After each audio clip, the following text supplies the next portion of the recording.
আসসালামু আলাইকুম প্রিয় ভাই বন্ধুরা, থাম্বনেল দেখে বুঝতে পারছেন আজকে ভিডিওর টপিকটা কি। আসিফ হুজুরের 40,000 টাকা চুরি হয়ে গেছে। ভিডিওটা কন্টিনিউ দেখুন, অনেক গুরুত্বপূর্ণ ভিডিওটা। আজকে আমার দুপুর বেলায় প্রায় 40,000 টাকার মতো হারিয়ে গিয়েছিল। জেলার নাম বলবো না, বদনাম হবে। তো আজকে হোটেলে উঠেছি, সারা রাত জার্নি করে গিয়ে সকাল 9টায় সকাল হয়ে গেছে। তো আমি আবার পায়জামার পকেটে টাকা রেখেছিলাম প্রায় 35 থেকে 40 কাছাকাছি এরকম কিছু একটা অ্যামাউন্টের টাকা। তো ঘুমানোর আগে টাকাটা পকেট থেকে বের করে বালিশের নিচে রেখেছি, বালিশের নিচে। তো ঘুম থেকে উঠেছি, জোহরের নামাজ পড়েছি, বের হয়ে গিয়েছি বাহিরে দুপুরের লাঞ্চ করার জন্য। কিন্তু টাকা যে বালিশের নিচে ছিল আমি ভুলেই গেছি। হোটেলে খেতে গেছি, বিল দেওয়ার জন্য বলেছে, বিল হয়েছে 600 থেকে 700 টাকা। পকেটে হাত দিয়েছি, দেখছি টাকা নাই। মাথা তো আমার ঘুরে গেছে, কিরে টাকা আমি রাখলাম কোথায়? হঠাৎ করে মাথায় আসছে, আরে টাকা তো আমি হোটেলের বালিশের নিচে রেখে এসেছি। সঙ্গে সঙ্গে কোনো কথা ছাড়াই গাড়ি ঘুরিয়ে হোটেলে আসলাম। এসে খুব বিনয়ের সাথে ম্যানেজার সাহেব বললাম, স্যার আমি আবরারুল হক আসিফ হুজুর, আপনি আমাকে চেনেন। আমি আপনাদের হোটেলের রুমে বালিশের নিচে এত টাকা রেখে গেছিলাম, 1000 টাকার বান্ডিল আর 500 টাকার বান্ডিল রেখে এলাম বালিশের কাছে। বললাম, স্যার যে পেয়েছে আমাকে বলেন দিয়ে দিতে। তো দুইজন যুবক আসলো, যারা ক্লিনার, যারা হোটেল ক্লিন করে। আমি ডাকলাম, এই এদিকে আসো। ওরা আমাকে আগে দেখে নাই। বললাম, তোমরা কি আমাকে চেনো, আমাকে চিনতে পারতেছো? তো যে আমার বেড গুছিয়েছে, যে আমার বালিশ হটিয়েছে, সে বলছে, হ্যাঁ আমি আপনাকে চিনি, আপনি আসিফ হুজুর, আপনার ওয়াজ আমি শুনেছি। তোকে বললাম, বাবু যেহেতু তুমি আসিফ হুজুরকে চেনো, দেখো বাবা আমি তোমার সঙ্গে ঝামেলা চাই না। আমার বালিশের তলে আমি টাকা রেখে গেছি, আমি 100% ড্যাম শিওর। টাকাটা বাবা আমাকে দিয়ে দাও, তোমাকে আমি হাদিয়া দিয়ে বাসায় চলে যাব। যুবকটা মুখের উপরে বলছে, না আমি টাকা দেখি নাই, জীবনেও না, এটা সম্ভব না, আমি 1 টাকাও হাত দেই নাই।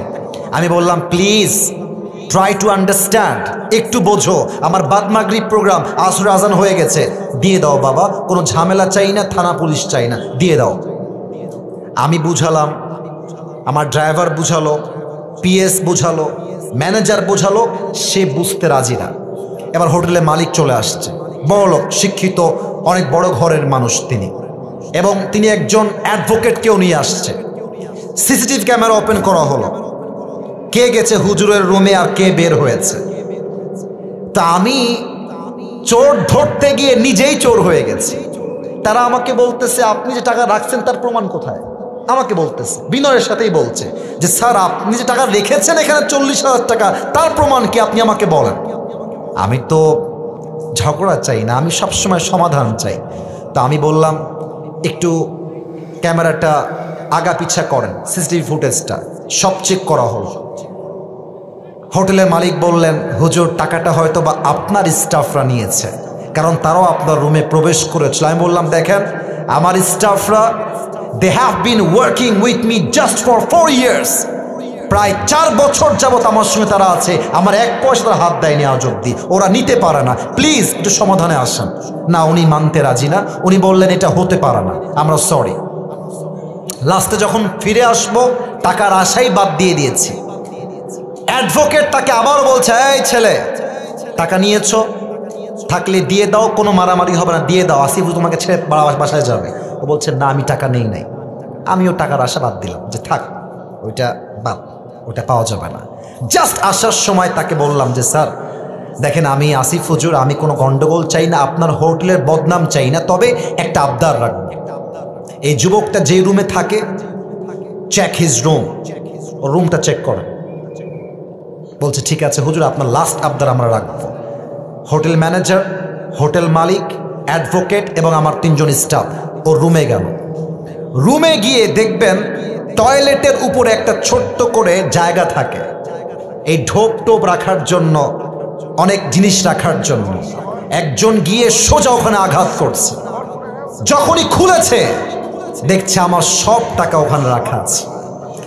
আর যখনই টাকা দেখতে পাইছে মালিক হোটেলের, ওরে ইচ্ছা মতো মারা শুরু করছে, সেই মায়ের। আমি গিয়ে পরে ঠেকায় ঠুকায় নিয়ে আসলাম।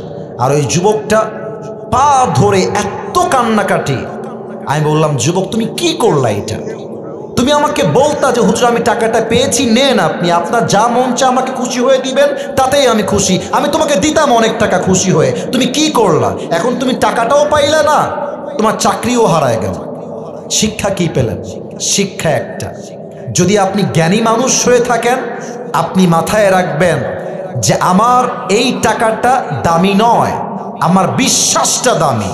যদি আমি বিশ্বাস রাখতে পারি, পুরস্কারও থাকবে, চাকরিও থাকবে, জীবনটাও সুন্দর হবে। মূর্খতা করবেন, চাকরিও থাকবে না, জীবনটাও অসুন্দর হয়ে যাবে। ঠিক কিনা বলেন?